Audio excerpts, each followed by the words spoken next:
मग तुम्ही स्टिच केलेत की नाही आईच्या साडीचे ड्रेसेस? मी तर केलेत. नमस्कार, मी आशू. तर या व्हिडिओमध्ये मी ह्या साड्या ज्या दाखवते तुम्हाला, या एका कांदिवलीच्या कस्टमरनी मला पाठवलेल्या आहेत. यातल्या 2 साड्यांचे गाऊन बनवायचे आहेत फुल आणि एका साडीची नऊवारी. तर लेट्स सी कसा काय रिझल्ट येतो याचं हे बघा तुम्ही. नेक्स्ट व्हिडिओ मी अटॅच केला याला, आणि आवडत असतील तर तुम्ही तुमच्या साड्या मला पाठवू शकता.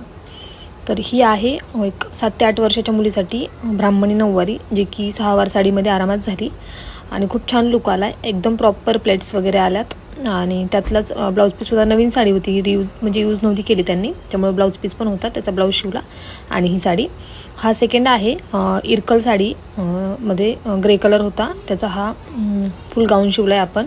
समोर असं लेसचं पॅच दिलं आहे आपण, त्याच्यात पाठीमागे झिप आहे आणि नॉड आहेत ज्याच्याने तुम्हाला ॲडजस्ट करता येईल फिटिंग. आणि स्लीवचा थोडासा पफ दिला आहे वरती आपण. समोरचं लेसचं जे पॅच आहे ते खूप छान अट्रॅक्ट वाटतं याच्यामध्ये. हा असा सेकंड होता हा, आणि हा आहे थर्ड ड्रेस. ही साडी थोडीशी साऊथ इंडियन टाईपमध्ये आहे. पूर्ण प्लेन होती साडी, पदर इवन ब्लाऊज वगैरे सगळं सारखं होतं. त्यांना एकसारखं होतं म्हणून आवडत नव्हती. नवीनच साडी होती ही पण. हिचा गाऊन एकदम हा छान झाला आहे. ट्रॅडिशनल विथ पार्टीवेअर दोन्हीमध्ये चालू शकतो.